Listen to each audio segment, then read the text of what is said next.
on Sunday. I asked my folks Sunday to evaluate what they had done with the previous 48 hours of their life. Just to sit back and look at it. What have you done over the last 24 hours that the Lord can look and say, yeah, I see him or her doing what I commissioned them to do. Amen. I see him or her not just occupying a space and time, but actually living an abundant life. What have you done in the last 24 hours? I asked them to evaluate that, how they deal with that 24 hours that the Lord gives over just going from week to week, looking into the future. I got a pregnant daughter on here. You know, she got upset over some things that the doctor had said. And she's looking so far in the future that she was missing the blessing of that day. You know, and I know first-time mothers, when you're about to have your baby, you're listening for everything that could possibly be wrong, instead of getting caught up in everything that the Lord is doing right in that moment. And I told my daughter, I'm like, look, man, I just sat with you for 2 hours in this dark room. I watched my granddaughter roll around in your stomach. I watched her move, and I watched her turn over.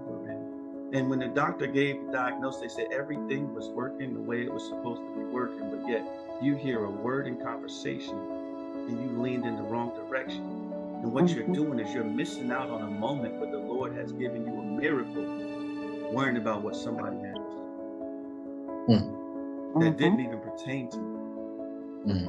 So I want to tell some of us have these big dreams of doing ministry on these big stages or in big moments, but what about dealing with what the Father has given you today?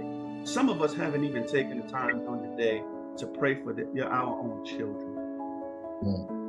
But yet you want to be called reverend, doctor, minister, whatever.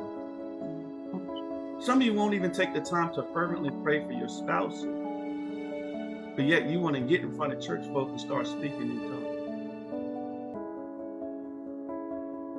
And when God puts you into a place where for you to minister, you freeze or you come up totally ineffective. I'm encouraging you to be in the moment.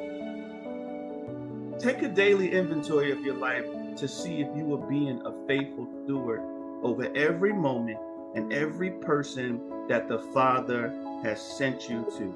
Can I get y'all to consider that? Amen.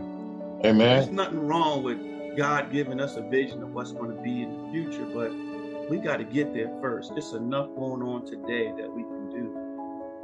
There's enough going on today that we can be.